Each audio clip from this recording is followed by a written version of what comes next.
Hi, welcome back to the Healing You Show with our host Gloria Lybecker, and I'm your co-host Vanessa Harris. And today we're going to explore what does it look like to be not neurotypical. Yeah, so that'll be a great exploration. So first, to start off with, what are some of the categories that our world gives humans when they show up differently? And a few of them that we will explore today would be those who have sensory processing difficulties, or those who have attentional difficulties, some call it ADHD or ADD, or those who are on the spectrum. And another category that is starting to get more notice is developmental trauma. So those are some broad categories that we can begin to explore a little bit around. I know that I've had a lot of experience with all of those. I believe that I myself had some developmental trauma that I didn't even realize that's what I was experiencing until I got older and I started healing. And when I started healing, I was like, oh my goodness, check this out. But the beautiful thing is, regardless of how we show up in the world, because we have neuroplasticity, that when we learn how to place our attention with warmth and resonance and care, we can grow new pathways that really serve our life. And that's been my experience with each of these populations of people. And so I just want to hold with a lot of care that these are human beings with real lives and real life experiences that matter. Yeah. And while you're describing that, I'm hearing that there would be a spectrum within the spectrum, and so a spectrum in terms of the severity. So there's different types of neurotypical and non-neurotypical people, but then some people may relate to the milder symptoms, or it may feel like it's very significant and severe. True. So it can show up in many, many different ways. Yeah. So the intensity of that experience is very unique, depending on our life experience. So sometimes when we've had birth trauma or even in utero trauma, then we have the developmental trauma. But developmental trauma can show up in other ways as well. Maybe we were born to really immature parents, and that in itself would then cause some developmental trauma because we wouldn't be being caught in the way we would need to be when we were making cries for attention and seeking that secure attachment. That might have been missed. So it could show up like that. Yes. But I've definitely experienced that as a speech pathologist with clients, seeing children who actually I look at and I think they've got the opposite of what you're describing, an extremely nurturing, extremely attuned, extremely caring parent. And I think that's actually meant that some of their non-neurotypicalness has been missed because they're actually being nurtured so much. And I look at them and I think, what would this child have been like without all of that care and nurturing? So it can go both ways. Yeah, definitely. Definitely. And I want to also hold that just because someone shows up differently doesn't make them less than. So there are so many brilliant souls out there, and they have such amazing gifts to give the world, when the world can actually slow down and learn how to tune in to a different soul. Instead of expecting everyone to be neurotypical, everybody's supposed to be the same, everybody's supposed to learn the same. It's not true in my experience, because we are unique. And there are some generalities that we may experience, and yet I really value flexibility and adaptability for everyone to have the experience of mattering and inclusivity too. And what comes up for me when I hear you say that is acceptance. A lot of it is around acceptance that this person operates in the world differently to how I do and see things differently. That doesn't make my way right. All the best, and their way of operating works for them. But I think the challenge is often for those people trying to fit into a world that is set up for neurotypical people. Yeah. Yes. So how might that then show up in our lives when we're either not neurotypical, or we're in relationship with someone who's not neurotypical. Yeah, well, I know as a parent, that was my first exposure to that, was having a child that was not neurotypical. And so being an advocate for my child, being the voice for my child, really, as you said, being a parent that really tunes into my child so that I'm aware of what the needs are and I'm an advocate for those needs to be met, especially in a system that's not set up to hold that container that way. And that's what many parents do experience, is that they just aren't able to find the support they need to nurture their child in the way their child needs to be nurtured. And when you talk about the system, I'm guessing that a large part of that system is the educational system. True.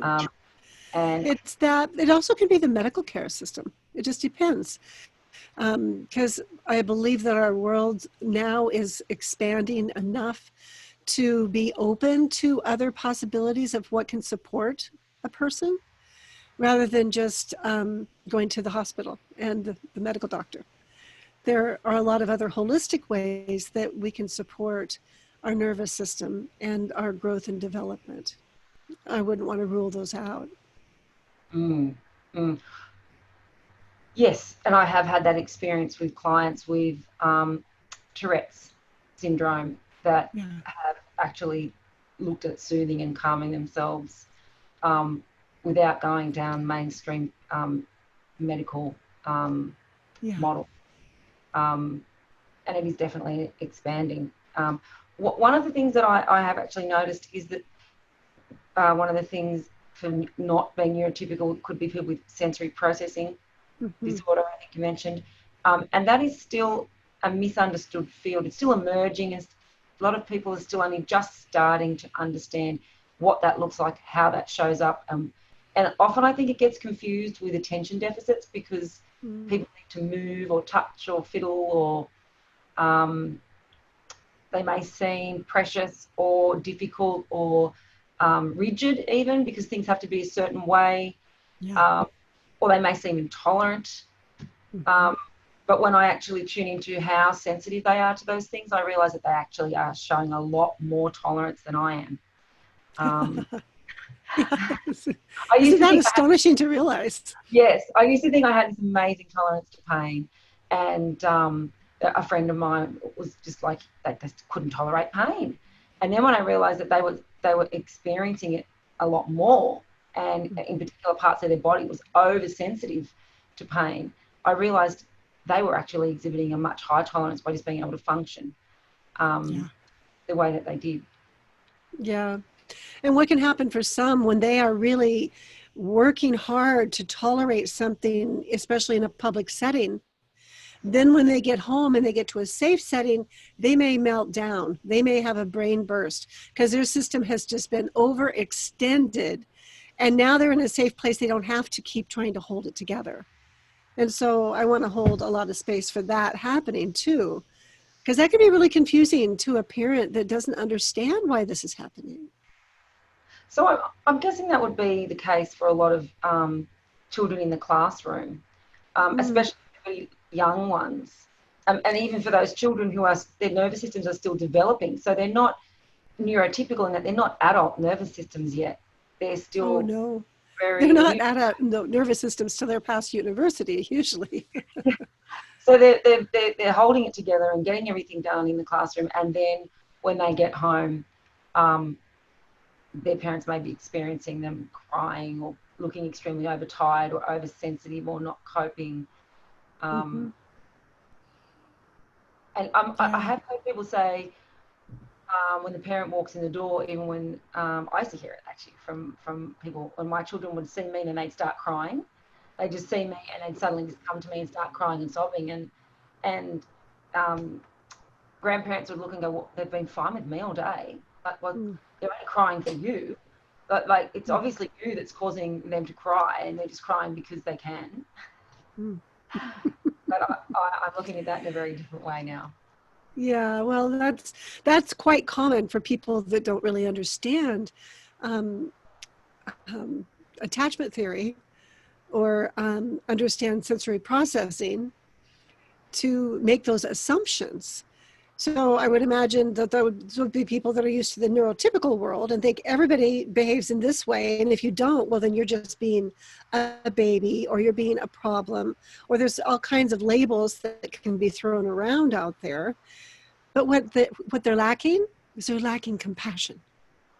They're lacking the capacity to be empathetic and actually imagine what it might be like to be that child, and be able to even reflect over what the child's experience was and acknowledge all that the child was handling without their securely attached person available to them. Because children need the availability of their secure other, and they need to be able to have that they carry around inside of them. So if they're carrying that around inside of them, of their mom, and then all of a sudden mom appears, they don't have to carry it anymore. Mom gets to carry it. So yeah, it sounds to me like your children were really felt safe and secure with you to let their emotions just show like they did. So I'm the safe person, not the person that's actually causing the problem, which is a very different way of looking at it. And as you were describing it, we're at the beginning of our school year here in Australia. So we're describing that secure attachment. That's showing up a lot for kids, even kids who've been going to school for several years. It's that separating from having a long break at home with their secure person. And if they are not neurotypical, then that person is often the one that's tuning into them and supporting them, and they're going into a completely different environment. So I'm imagining it will be hard for classroom, as particularly teachers, to be looking at that, seeing these children bursting into tears as they're separating. And how do you not take that personally? Well, with that, then that's going to be also coming back to the individual and their environment, and what have they learned? Have they learned to be compassionate with that? Have they learned how to have differentiation between their experience and another's experience? Do they understand development growth? And are they able to distinguish between the emotional age of a child and the actual age of the child? And there's so many different variables. So my hope is that when we have teachers, especially, well, any age of teacher, but especially with the really young ones, that they're very empathetic naturally, and that they really understand the growth and development and the needs of the growing child.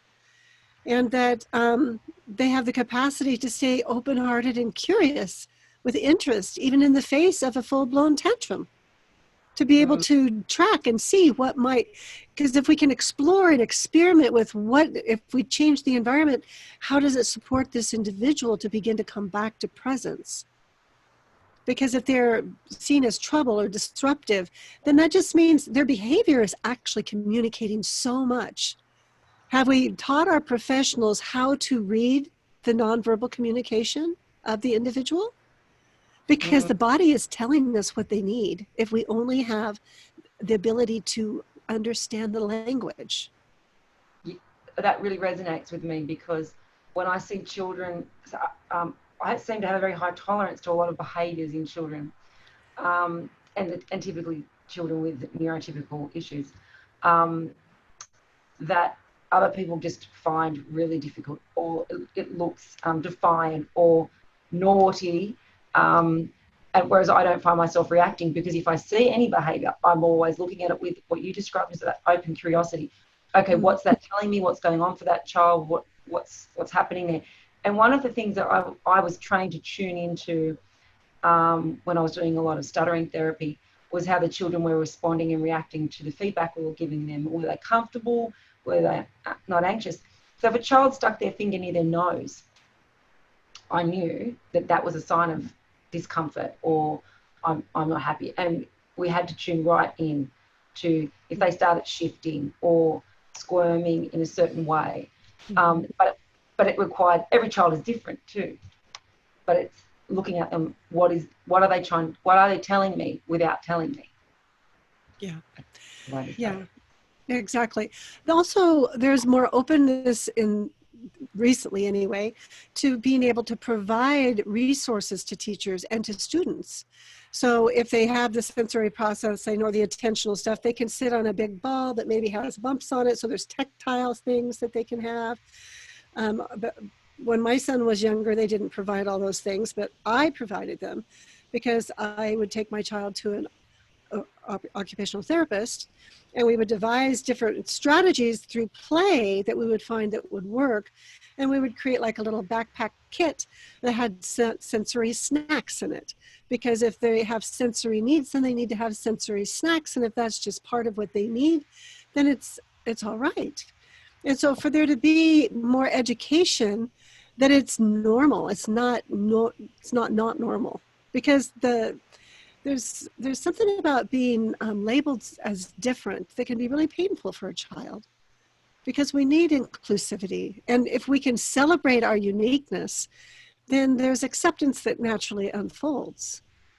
And so just making it more available for people to learn from a young age how to practice compassion is really helpful, and how to allow there to be abundant strategies that actually meet the need, whatever that may be.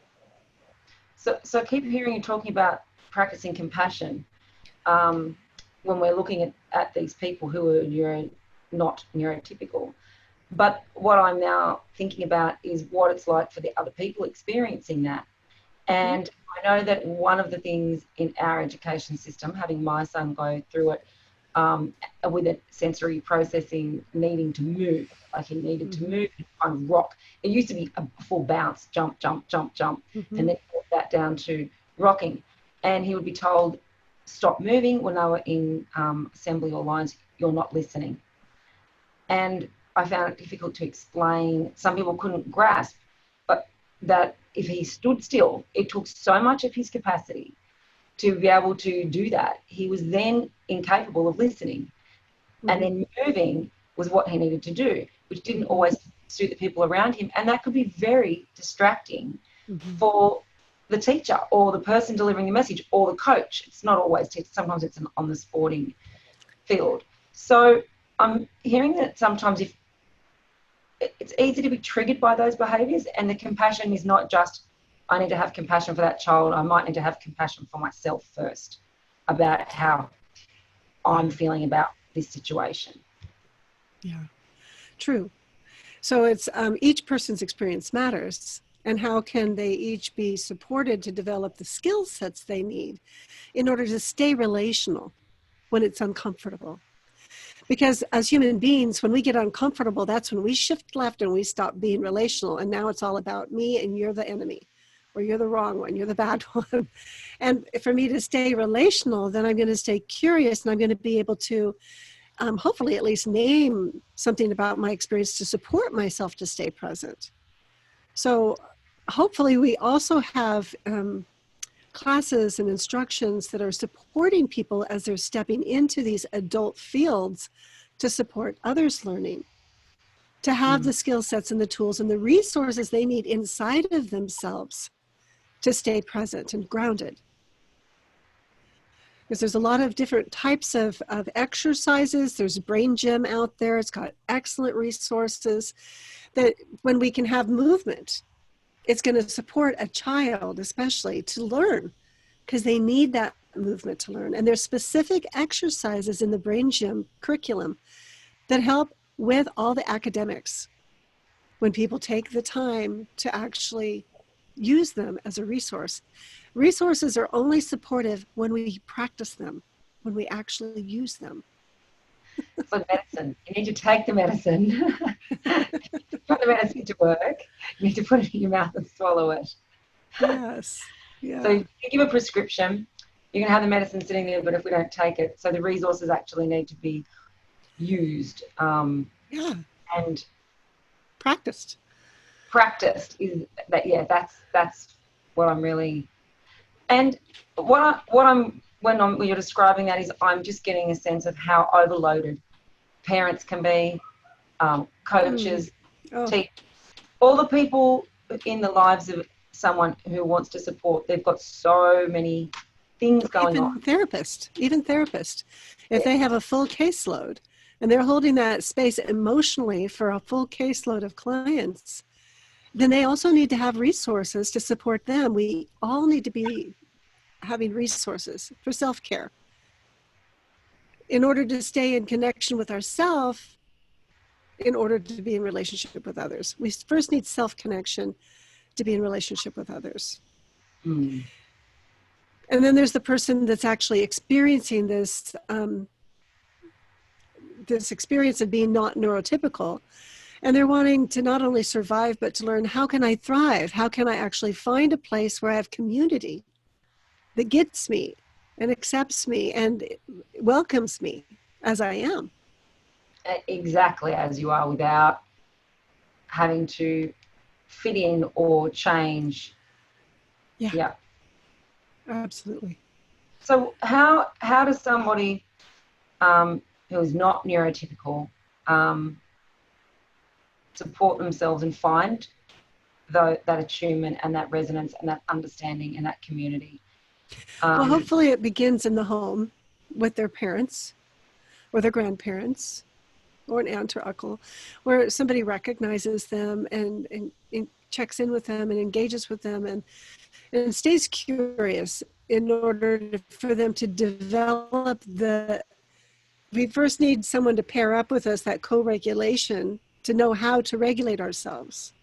And if we don't have that, then we're just kind of like a pinball machine all over the place until somebody can step in and actually learn how to keep in relationship with us, so we can, through our experience, learn what actually helps. So with my child, when he would flip his lid or just start bouncing all over the place, I would use the brain gym activities. I would use a lot of energy medicine activities or energy psychology modalities.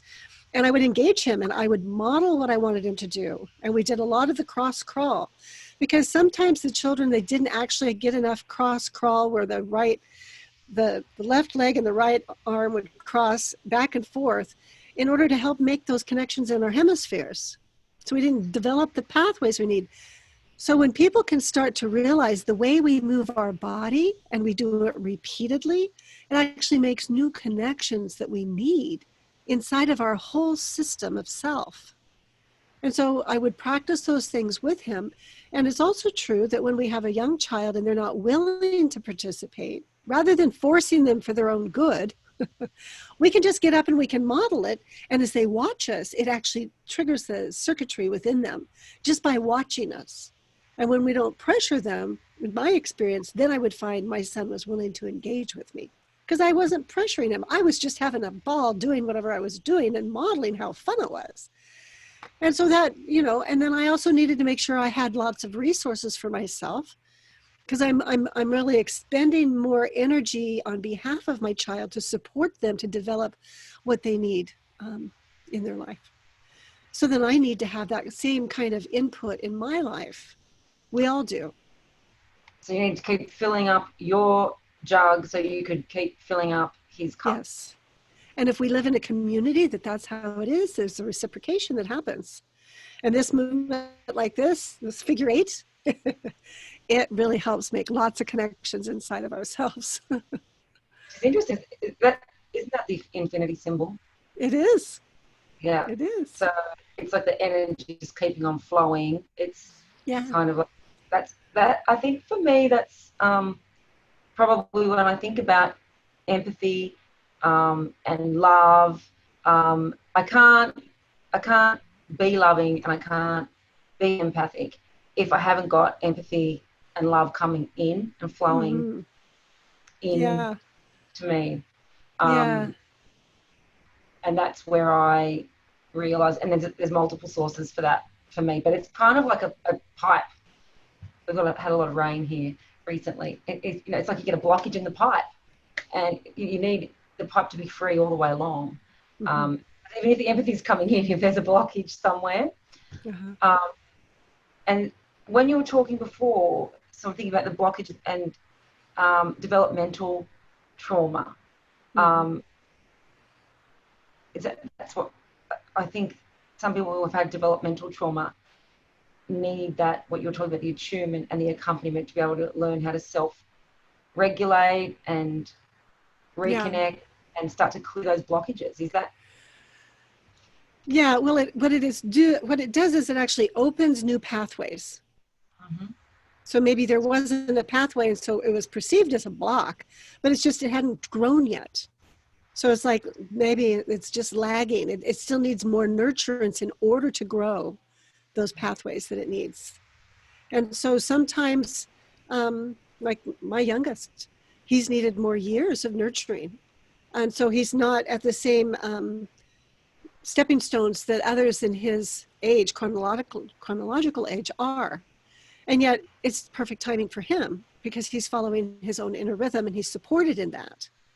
And so in other ways, he's overdeveloped his capacity for being relational and staying in conversation about relational things.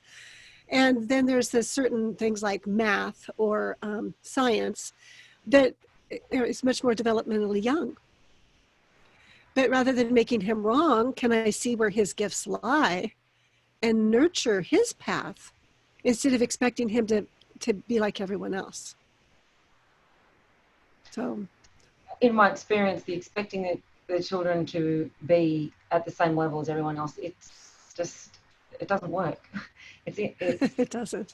It's just frustrating. And it's the same when you're trying to educate or teach those children to find the actual level that they are at and start from there. And when you're describing those new neurological pathways, they need to be built first. So trying to... Starting at the foundation. You need a strong foundation to build any structure. Yeah. Yes. And the same inside of us.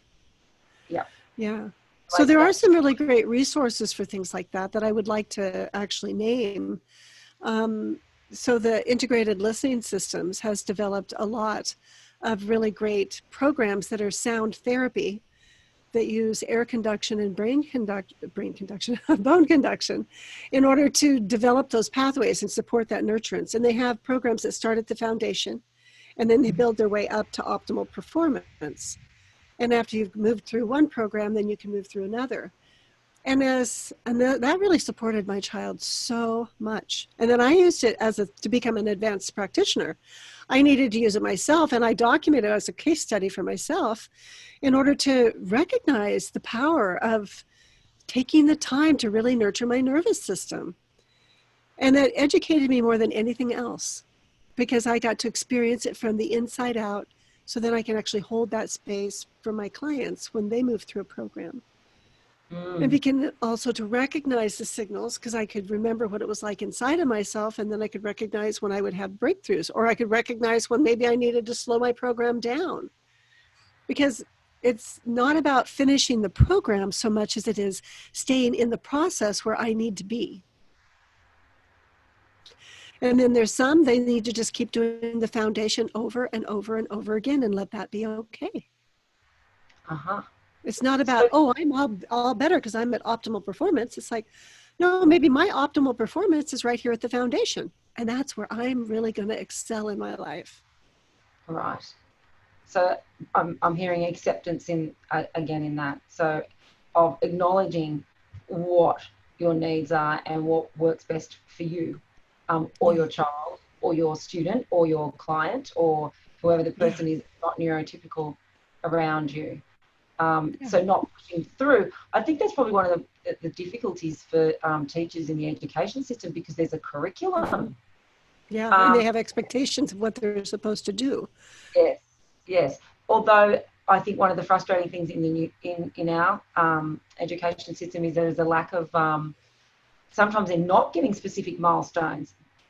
At this age, children should be doing this, probably because they're trying to be aware of every child is individual, but then that means warning bells don't go off and when children need extra nurturance or attention or care or that foundation to be focused on, it's hard for them to not have a measure. So there's a balance there I'm guessing, even when talking about the foundation levels and going through, it's an awareness of, in order to know where I'm at, I need to understand what the levels are and where I would like to be and what the expectations are, and then accepting exactly where I'm at and how I move forward or nurture myself.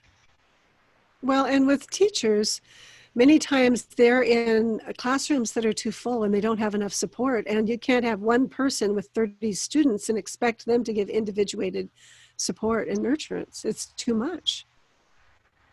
And so that's a big part of it. Yeah. So our teachers definitely need a lot more nurturance and support. Yeah, probably a few more bodies in the classroom. Yes, it, definitely. yeah, and that makes me think about why a lot of people choose to do things like homeschooling, and Absolutely. that one-to-one attention, Hmm. because there's not many options that they can see Yeah. that will work for their particular child.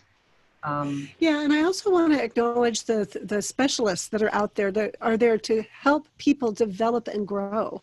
Lots of body workers, lots of OT people, and they really can become such great resources. So I don't want them to be overlooked. There's a lot of occupational therapists that do have access to the integrated listening systems, both in Australia and in the States, and actually in quite a few different countries now.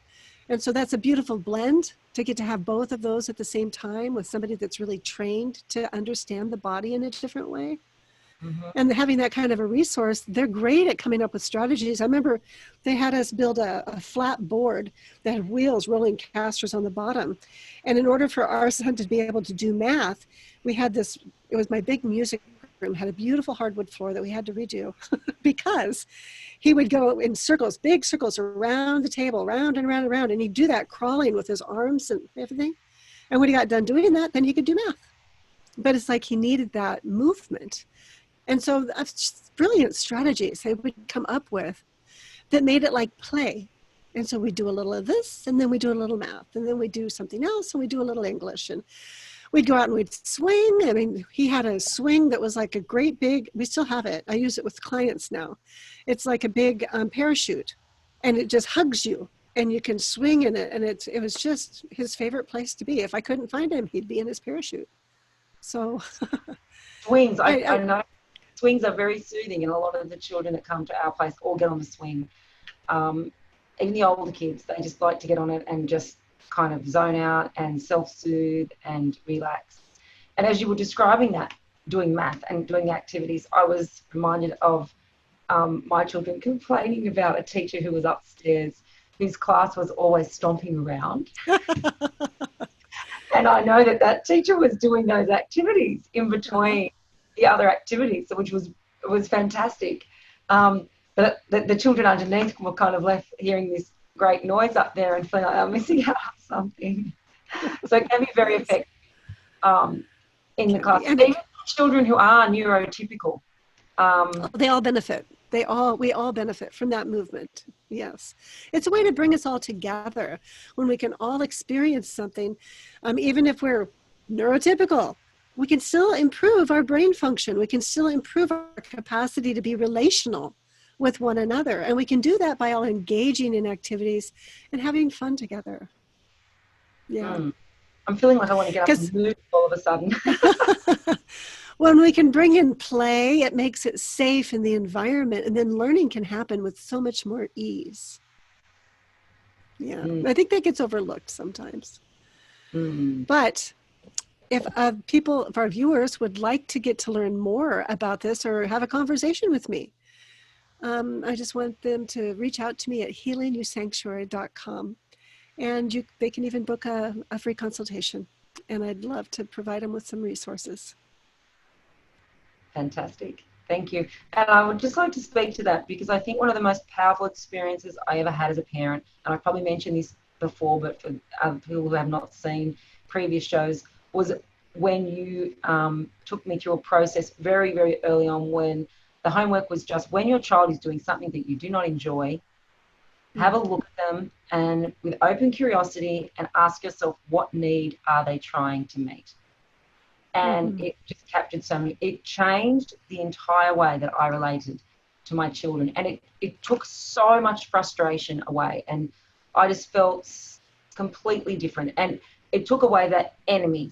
My child was not the enemy anymore. They weren't Yeah. there trying to make my life difficult. Um, Mm-hmm. they were trying to meet a need, and it was just fascinating when I actually went, "Wow, what is it?" And I wonder what it could be. Yes. that was probably one of the most amazing gifts I've ever been given. So I would thoroughly recommend reaching out and connecting with you because I know how much of a difference that can make. Thank you for naming that, Vanessa. I remember that now myself. It's still the most important thing is for that heart connection. And that's what I'm hearing you say. As you slow down, you recognize an opportunity to connect your heart with your child's and to learn something in the process. And that's the gift that connection gives.